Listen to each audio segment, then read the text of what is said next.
We're also following the breaking news from western Ukraine overnight as Russia targets the city of Lviv, a humanitarian hub. One official said Russia is not at war with our army, but with the population, women, children, and immigrants. Civilians were also hit in Ukraine's second largest city, Kharkiv. 23 people killed, dozens injured when a school and a cultural center were targeted. Secretary of State Tony Blinken echoed President Biden yesterday in calling Vladimir Putin a war criminal. But how likely is it that he will be held legally accountable? We're going to look at the challenges there and a conversation that could tip the scales of the war as President Biden is set to speak with China's Xi Jinping 3 hours from now. That is a pivotal conversation for sure. Good morning and welcome to Morning Joe. It's Friday, March 18th.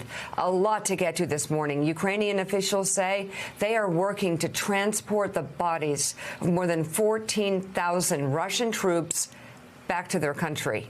Ukraine's deputy prime minister announced the efforts in a video yesterday, saying his country was receiving assistance from the International Red Cross. U.S. intelligence has previously said that upwards of 7,000 Russian soldiers have been killed in combat so far, far fewer than the death toll provided by the Ukrainian government. NBC News cannot verify either number. The Washington Post reports this morning, quote, the Russian invasion of Ukraine, now in its fourth week, is basically frozen on the ground amid fierce resistance and mounting logistical difficulties, according to the Pentagon. However, their indiscriminate bombing of Ukraine continues. Russian forces once again struck the western city of Lviv this morning, launching 6 missiles near the city's second largest airport. The city's mayor says Russian missiles hit a facility used to repair military aircraft and destroyed the building. Ukraine's Air Force says 2 of those missiles were intercepted. And search efforts are underway for survivors in the rubble of the Mariupol Drama Theater that was bombed by Russian forces. Rescue workers yesterday started to clear out the debris and tried to free those who are trapped inside. Ukrainian officials say the bomb shelter under the theater is actually intact, and there are survivors. Hundreds of civilians, including women and children, were taking shelter in the theater after their homes were destroyed.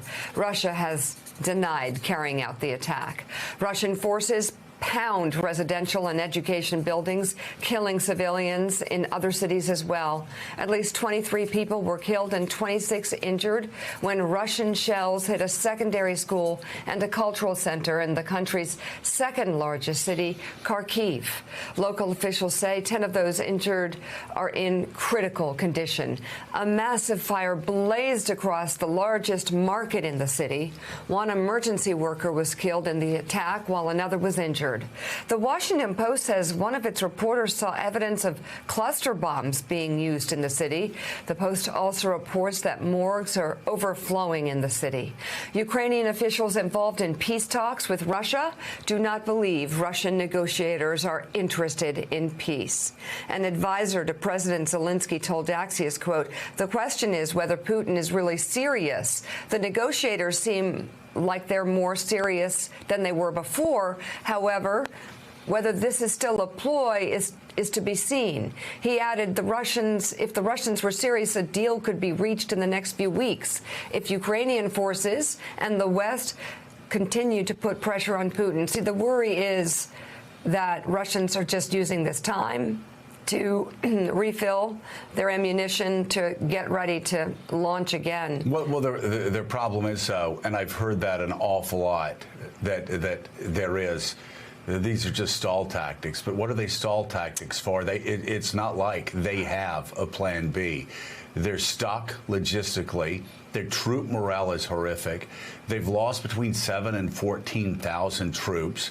Vladimir Putin knows they can't take Kyiv. They can't take these major cities. I do understand that the Russians are always cynical in negotiations. In this case, though, look what's happening on the ground. You have a military operation that's been an absolute disaster. it's collapsed. As we've heard, I think General Barry McCaffrey says, your first day at war is always your best. It's not going to get any better, and this isn't. I know the glory days for Russian military historians are thinking back to Napoleon's invasion, how things started badly, and then they repelled Napoleon. Yeah. Or the invasion in June of 1941 of Hitler into Russia as well. And they got all the way to the suburbs of Moscow, and then the Germans pushed them back. And, of course, the heroic fighting in Leningrad. But what did you have there? You had two invaders. Russia's the invader now. Russia is actually in the position, and the more troops they bring in, the more troops are going to be killed. This is something right now in a closed society, in a totalitarian regime, in an authoritarian regime that Vladimir Putin has. He may believe at this point he can blame Russians who were not loyal. He can blame his intel staff. He can bring the Russian troops back, hold some parades, claim they picked up territory, claim they stopped Ukraine from going to the West, and try to declare a victory. In this case, I'm just saying, in this case, stalling, it does Vladimir Putin no good. It just gets him deeper in this quicksand. Yeah, although they can refuel and then go in again and refuel and have more soldiers die. It really will. There is no good end game here for Russia. Well, and they are the two things that clearly will continue to pull at Ukraine is the just brutality of the women and the children that are being killed and being even targeted, and the fact that they're moving west, that they're hitting the beautiful historic city of Lviv is tragic, and it's going to make Ukrainians feel like the entire country, they're getting there. They're getting to the entire country. But even that works against Vladimir Putin. Let's look what's happening here again.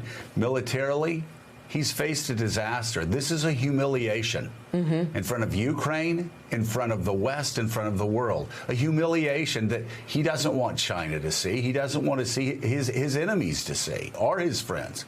And then you're talking about the war crimes that are being committed every day. Yeah. This pushes Putin further and further back into the corner every day. He has no good options left.